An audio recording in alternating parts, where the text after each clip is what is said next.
This is the BlackBerry Classic. It may look like your stereotypical BlackBerry device, but it's not.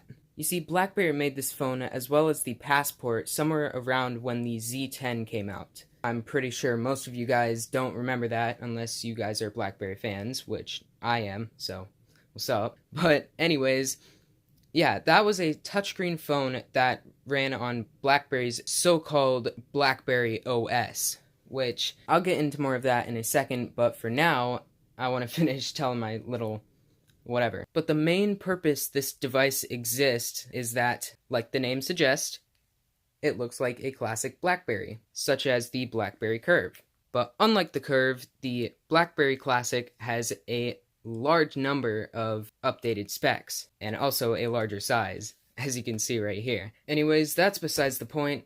Today I'm going to be reviewing the BlackBerry Classic in 2019, and I will be judging whether this thing is still useful or not. So, without further ado, let's get started. Okay, I'm taking this off, it's actually pretty annoying. So, as I was saying before, this thing came out when the Z10 was out, and the Z10, as well as this, ran BlackBerry OS 10, or, well, so-called BlackBerry OS 10. Now, while BlackBerry OS had its pros, it also had its cons, such as app support. Since these things didn't have Google Play services, they couldn't get Google apps, such as YouTube, Instagram, stuff like that, were not available for the BlackBerry Classic and the BlackBerry Z10. Now, that doesn't mean it could not run Android apps, because it can. And as a matter of fact, I'm just gonna say right now, the most interesting part about this phone is that, yes, it does run Android. That may come as a surprise because nowhere in the settings of this phone you can find what Android version it is, but if you load up Antutu Benchmark and you click on My Device, you can see it right here. It says Android 4.3. As soon as I saw that, that just blew my mind, honestly. I mean, not as much as, like, if I couldn't get any Android apps on it, but it was enough to blow my mind a tiny bit. So it's kind of weird having Android run on a device that looks like the freaking BlackBerry Curve or the BlackBerry Bold. It's cool, it's unique. Now, there is a way to get Google Play services, as you can see. Where is it? Right here. I have the Play Store, and I have all the other Google Play services and whatnot on it. And it's actually pretty easy to do, but I'm not going to go too into depth about that, because this is just a review of the phone, and not a tutorial on how to get crap on it. But yes, this thing does run Android, and it's honestly pretty weird. Now, disregarding the Google Play services and everything like that, you could still get Android apps, like I said earlier, and that was either through the Amazon App Store or BlackBerry World. But unfortunately, most of the main apps, such as Instagram or YouTube, those were not available because BlackBerry took off all Google Play services on this phone. So that was a big downfall for phones like the Classic and the Z10, as well as the Passport, because since they don't have Google Play services, you cannot get those apps. But aside from that, this thing is still really, really interesting. So as you can already tell very easily, this thing is a smartphone. It still does have the little trackpad type thing, which is awesome. And both the touchscreen and the trackpad are very responsive. And if you're wondering, yes, the touchscreen is multi-touch as well. So, you know, that's amazing. And more about that display, it is a 3.5-inch 720p display. It has great colors, it looks sharp, not the sharpest I've seen, of course, but, I mean, what can you expect on a phone like this, you know? By the way, yes, this screen is exactly 1:1 in terms of its scale, so it's completely square, it's really weird, and that's just another cool thing about having Android run on this thing, is that you never see a square Android phone. Above the screen, we have our earpiece, as well as our 5-megapixel front-facing camera. And under the screen, we have a full QWERTY keyboard, which clicks very nice. I love the click of this keyboard. And we have some more navigational buttons, such as the call button, the menu button, the trackpad and selector button, the back button, and the power button. On the top, we have what looks to be like 2 microphones, as well as our standby button, and also power button, which is weird because we have 2 power buttons, and a 3.5mm headphone jack, which is always nice to have. On the left side, we have our SIM tray and our SD card tray, since unfortunately the back is non-removable. On the bottom, we have either a fake addition to the speaker, because there's only one speaker here, or there's a microphone in here. I cannot tell. But other than that, we have a micro USB port right here for charging and data transferring. And finally, on the right side, we have our volume rockers, as well as this weird button in the middle, which I still don't know what it does. But, I mean, I haven't tried it out, so, I mean, who knows. The back plate is made out of this nicely textured plastic that feels really good in the hand. We have our AT&T logo down here, as well as our BlackBerry logo right here. And up here we have the Classic logo. And finally, we also have our 8 megapixel rear-facing camera, as well as our flash. Oh, and a few more things before I move on. This thing has a dual-core Qualcomm processor, which runs at 1.5 gigahertz. It has 2 gigs of RAM, and it has 16 gigs of internal storage.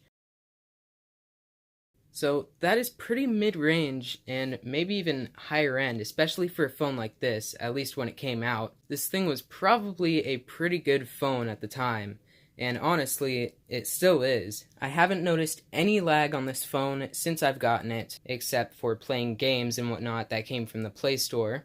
And that is only because they're specifically not even really meant to be played on this phone. But even then, I still don't really see any lag most of the time. And any of the apps that I've gotten from BlackBerry World or Amazon App Store, those have run pretty much totally fine. So, I mean, it works, and it's nice. Let me just tell you something about the look of this phone real quick.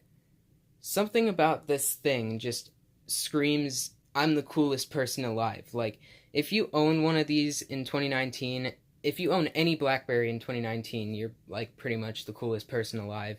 Because, I mean, come on, it's a BlackBerry, and BlackBerries have always been cool. Always been for business people and stuff like that, which, speaking of which, the Classic still does have BlackBerry's amazing email system and whatnot. So you're going to be getting just that with this phone right here. And quickly, before I go out and take some pictures and videos and whatnot, I wanted to mention one thing. Yes, this does record in regular video mode, as you can see right here. So, you still get a good video mode, and it's gonna look normal on a normal phone. So, it's nice that BlackBerry added this, knowing that their screen is literally a square. So, yeah. Anyways, let's go outside and take some pictures and whatnot.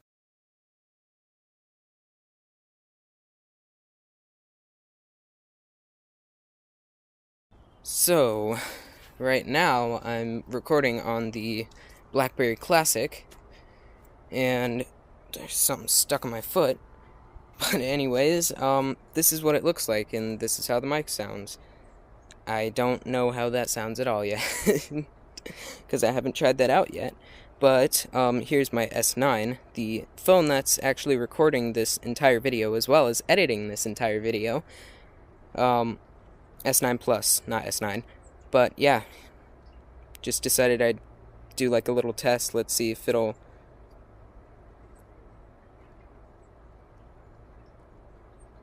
Oh, almost. It's not gonna do it. It just keeps on wanting to focus to the ground, so, you know, I can't do anything about that. But yeah, here's the video test.